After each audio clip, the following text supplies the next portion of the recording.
Hello বন্ধুরা, আপনারা সবাই কেমন আছেন? এটা দেখতে পাচ্ছেন, এটা একটা একানি নামক ফসল, যেটা তোলার সময় হয়ে এসেছে। আপনারা এই ফসলটি তোলার আগে যে সেচটি ব্যবহার করেন, তাতে যদি আপনারা কাঠা প্রতি 1 কিলো করে ইউরিয়া এবং বিঘা প্রতি 2 কিলো করে হাইজিঙ্ক ফেলে দিয়ে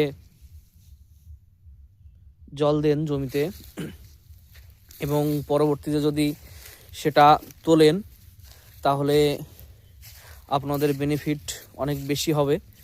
আপনারা একটু সেটা করে দেখেন, আপনারা এতে অনেক উপকারিতা পাবেন।